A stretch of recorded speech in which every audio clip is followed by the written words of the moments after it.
ఆ పేరుని మళ్ళీ నేను గుర్తు చేసే ప్రయత్నం చేస్తున్నాను. ఆయనే దాసరి నారాయణ. అదే ఆయన మొట్టమొదటి సినిమా తాలూకు బ్యాక్గ్రౌండ్ తెలుసా మీకు? ఇప్పుడు ఏం చేస్తున్నారు దాసరి నారాయణ గారు? పిల్లలు ఏం చేస్తున్నారు? పెద్ద అబ్బాయి తప్పు చేశాడు, ఆత్మహత్యా ప్రయత్నం కూడా చేశాడు. ఒక లీడర్ లాగా చేశారు నాయకత్వం. ఒక విషయం చెప్పాలంటే దాసరి నారాయణరావు గారు ఒక మంత్రి అయిన తర్వాత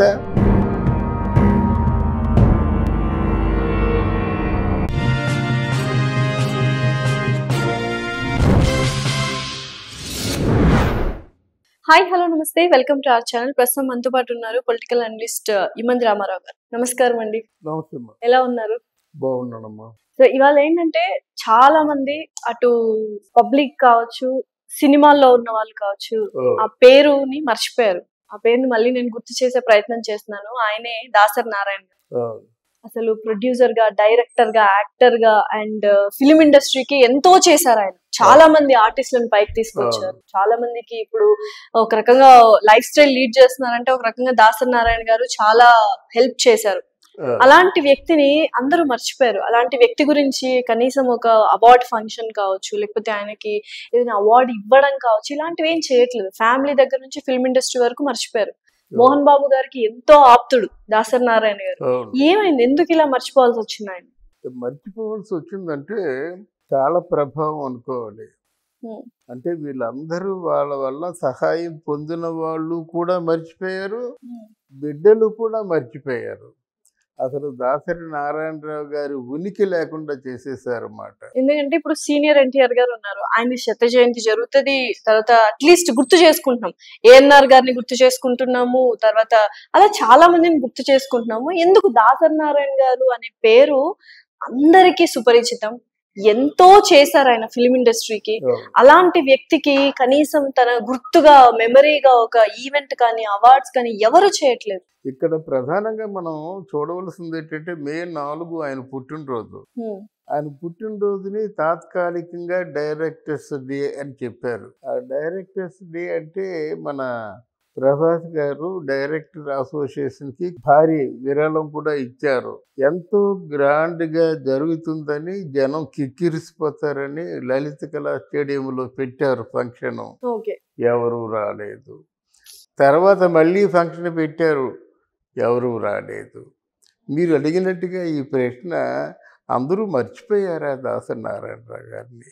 అసలు దాసరి నారాయణరావు గారు ఎవరు?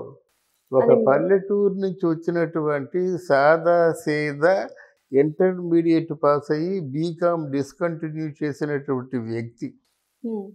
అటువంటి వ్యక్తి రచయితగా, డైరెక్టర్గా, లిరిక్ రైటర్గా, ప్రొడ్యూసర్గా, డిస్ట్రిబ్యూటర్గా, గొప్ప నటుడు, ఆర్టిస్ట్ కూడా, అన్నిటిని మించి నటుడుగా ఇంత స్పాన్ ఉన్న వ్యక్తి, ఒక 100 మంది శిష్యుల్ని తయారు చేసిన వ్యక్తి. నేను గర్వంగా చెప్తున్నాను, అందులో నేను కూడా ఒక శిష్యుడిని. తర్వాత ఏమైందంటే ఆయన సినిమాలన్నీ మానవ జీవితాలు, సగటు కుటుంబాలు ఆ చుట్టూనే తిరిగాయి. మిడిల్ క్లాస్ ఫ్యామిలీ చుట్టూనే తిరిగాయి అన్నమాట. ఓ తల్లి, ఓ తండ్రి, ఓ తాత, మనవడు, అమ్మ, వీళ్ళందరూ మాట. వీళ్ళ మనోభావాలు, వీళ్ళ తాలూకు మానసిక రుగ్మతలు, వీటి మీదే సినిమాలు చేశారు ఆయన. తాత మనవడు ఆ రోజుల్లో తీసిన సినిమా, మొట్టమొదటి సినిమా. ఎస్వి రంగారావు, రాజబాబు ఆల్మోస్ట్ వాళ్ళిద్దరూ ప్రధాన పాత్రల్లో కనిపించారు. మిగతా అంజలి, సత్యనారాయణ, రాసులతని వీళ్ళందరూ ఉన్నారు. అక్కడ చెప్పింది ఏంటంటే, నువ్వు నీ తండ్రిని చూసుకుంటే నీ కొడుకు నిన్ను చూసుకుంటాడు. అది ఎంత గొప్ప ఆలోచన! నువ్వు నీ తండ్రిని చూసుకుంటే నీ కొడుకు నిన్ను చూసుకుంటాడు అనే ఆలోచనతో తీసిన సినిమా, మొట్టమొదటి సినిమా. ఈ సినిమా ఆడుతుందో ఆడదో అనేటువంటి భయపడుతూ ఉన్నటువంటి సినిమా ఆ రోజుల్లో సిల్వర్ జూబ్లీ చేసుకుంది.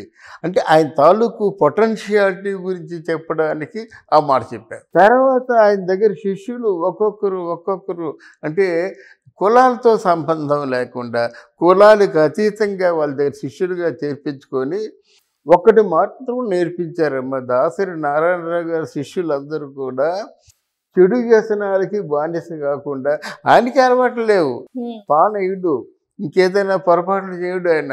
24 గంటలు పని పని పని మాట, వర్క్ హాలిక్ ఆయన. అటువంటి అంత గొప్ప మహావృక్షం కింద ఎదిగిన శిష్యులందరూ ఆల్మోస్ట్ ఆల్ వాళ్ళకి ఇంకే అలవాట్లు లేవు పని చేయడం తప్ప.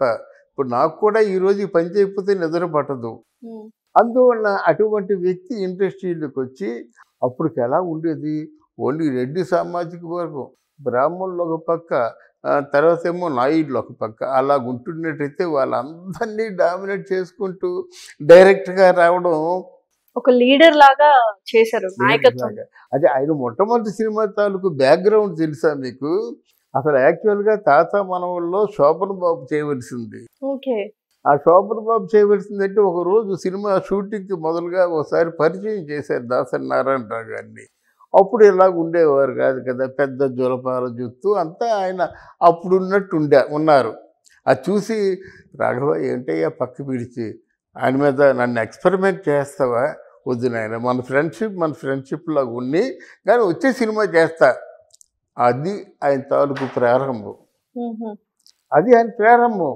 అటువంటిది మళ్ళీ శోభన్ బాబే దాసరి గారితో సినిమా చేస్తాను అనేంతవరకు ఎదిగాడు.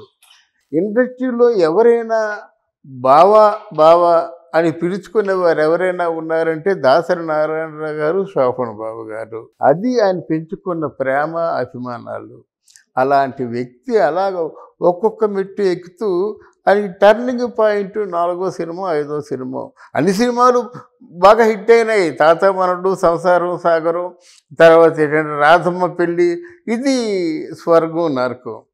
ఆయనలో ఈ స్వర్గం నరకం ఎందుకు చెప్తున్నానంటే ఆయనలో మరో కోణం, కొత్త వాళ్ళతో సినిమా తీయడం, కొత్త వాళ్ళందరినీ బ్రతికించడం కాకుండా అందులో ప్రధాన పాత్ర అయినటువంటి ఆచార్య పాత్ర చూసా మాట్లాడితే వాళ్ళిద్దరూ మాట్లాడతారు. ఈ సైలెంట్కి ఒకే చిన్న డైలాగ్ ఫినిష్ అంటాడనమాట. అంటే ఆ ఫినిష్ అనే డైలాగు ఆ రోజుల్లో ఆంధ్రదేశం అంతా మారుమోగిపోయింది అన్నమాట. అందులో ఈశ్వరరావుని జ్ఞాపకం ఉంచుకోరు, మన మోహన్ బాబుని జ్ఞాపకం ఉంచుకోరు, కానీ ఒక దాసరి నారాయణరావు ఆచార్య క్యారెక్టర్ మాత్రం ప్రాణ ప్రతిష్ఠ చేసి నేను నటుడిగా కూడా ఏమాత్రం తీసిపోను అనేటువంటి నిరూపించుకున్న వ్యక్తి దాసరి నారాయణరావు. సో అలాంటి వ్యక్తిని ఇప్పుడు ఎందుకు మోహన్ బాబు గారు కూడా అట్లీస్ట్ ఒక ఫంక్షన్, మీరు అన్నారు ఎవరు రావట్లేదు అని, ఎందుకు రావట్లేదు ఏంటి? ఫస్ట్ ఫంక్షన్ పెట్టినప్పుడు రాలేదు అన్నారు, నెక్స్ట్ ఫంక్షన్ పెట్టినప్పుడైనా వీళ్ళు ఎవరు రాలేదు, మనం గౌరవించుకోవాలి, అటువంటి ఒక పర్సన్ ని మనం గుర్తు చేసుకోవాలి. ఆయన దాసరి నారాయణరావు గారు యూనివర్సిటీ అని పెట్టారమ్మా. ఆయన బ్రతుకున్నప్పుడు పెట్టడం కాదు, ఆయన లేనప్పుడు పెడితే ఆయన తాలూకు జీవితం కొంతమందికి ఇన్స్పిరేషన్గా ఉంటుంది. మరి ఆ యూనివర్సిటీలో చదువుకున్న పిల్లలు అందరికీ బాధ్యత కదా. మనం ఈరోజు గాంధీ గారిని ఎందుకు స్మరించుకుంటున్నాము, అలాగే November 14th నెహ్రూ గారిని ఎందుకు స్మరించుకుంటున్నాము, అలాగే డైరెక్టర్స్ డే అని మీరు పేరు పెట్టి వదిలేస్తే అలాగవుద్ది దిక్కుమాల పక్షిలాగా. ఆయన చూసి ఆయన తాలూకు సేవలు అంటే ఇప్పుడున్న జనరేషన్ డైరెక్టర్స్ డే అంటే ఓకే అదొక డే పెట్టారు అని తెలుసు, కానీ దాసరి నారాయణ గారి కోసమే ఆ డే పెట్టారని ఇంతవరకు తెలియదు మీరు చెప్పేదాకా. అవునమ్మా, అది చెప్పాలి కదా. చెప్పాలి, వాళ్ళు రావాలి, వాళ్ళని సంస్మరించుకోవాలి, వాళ్ళలో మంచిని, వాళ్ళు ఉన్నటువంటి ఆ ఉద్వేగాన్ని ఇన్స్పిరేషన్గా తీసుకోవాలి. ఇప్పుడు సోషల్ మీడియా ఎంత స్ప్రెడ్ అయిందో అందరికీ తెలుసు. పెద్ద పెద్ద నటులు చిరంజీవి గారు కావచ్చు, పలానా వాళ్ళు వచ్చి ఒక మాట దాసరి నారాయణ గారి గురించి చెప్తే ఎంత బాగుండేది. ఆ రోజు బాగుండేది, కనీసం ఛానల్స్ అయినా ప్రచారం చేసినట్టయితే బాగుండేది. అదేది లేకుండా మామూలుగా వచ్చిపోయింది ఆ డేటు. అంతేకాదు, ముఖ్యంగా ఆయన ఒక మంచి ఇమాజినేషన్ ఉన్నటువంటి డైరెక్టరు.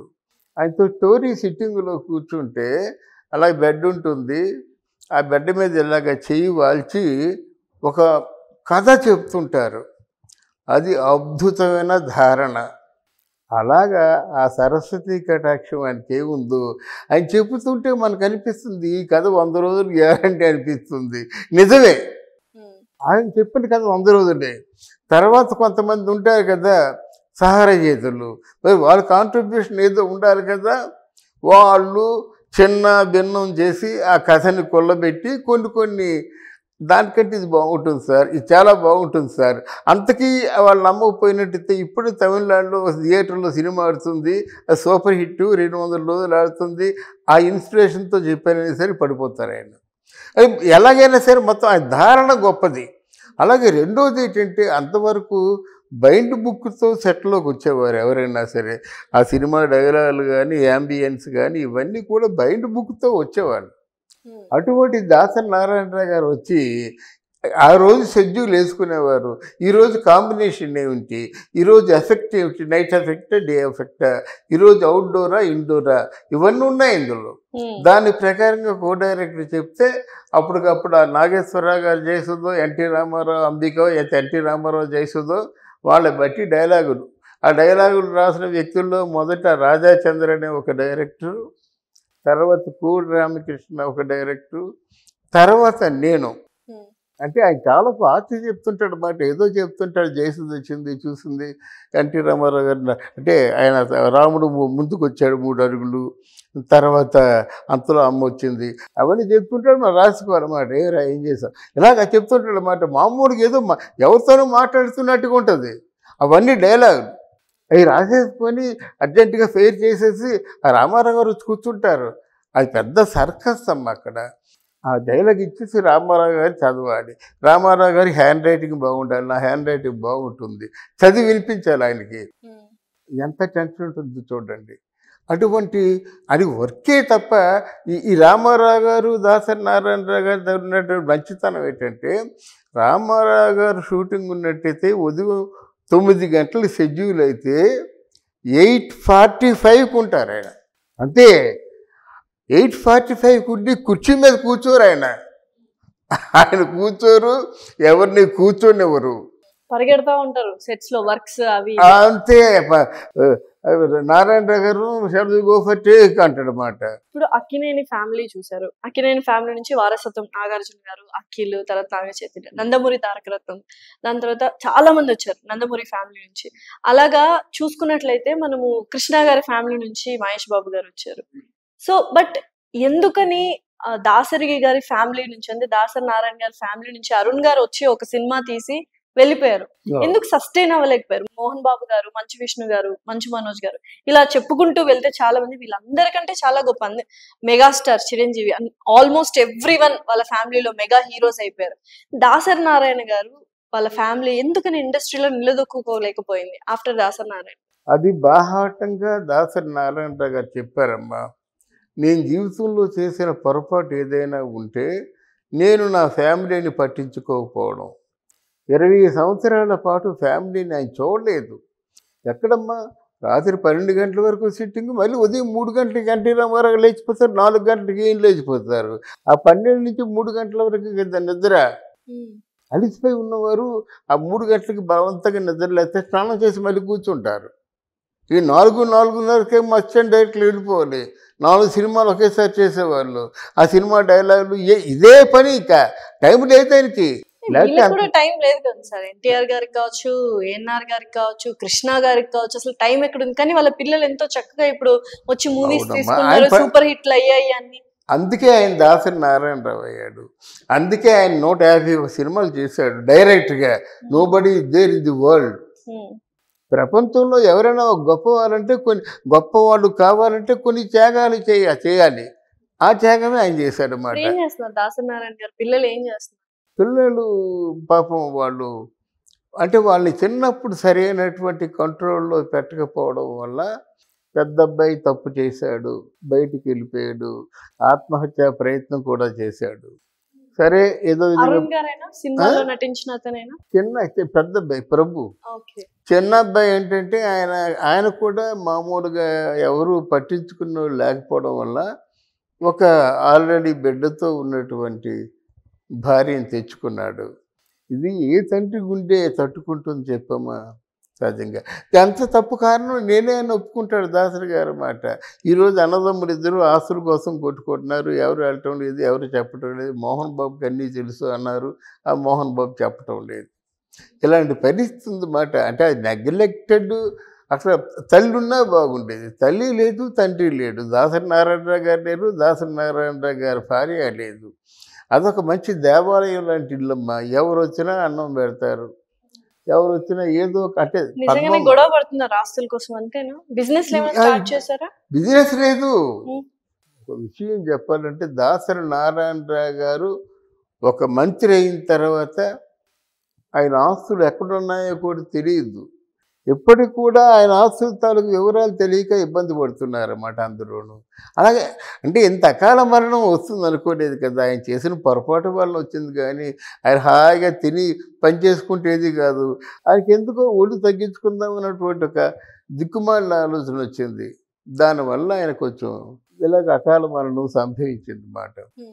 అయితే ఇక్కడ నేను చెప్పేది ఏంటంటే ఎన్టీ రామారావు, నాగేశ్వరరావు, శోభన్ బాబు, కృష్ణ, వీళ్ళందరితో ఈవెన్ చిరంజీవి, మురళీ మోహన్ బాబు, వీళ్ళందరితో సినిమాలు చేశారు కదా.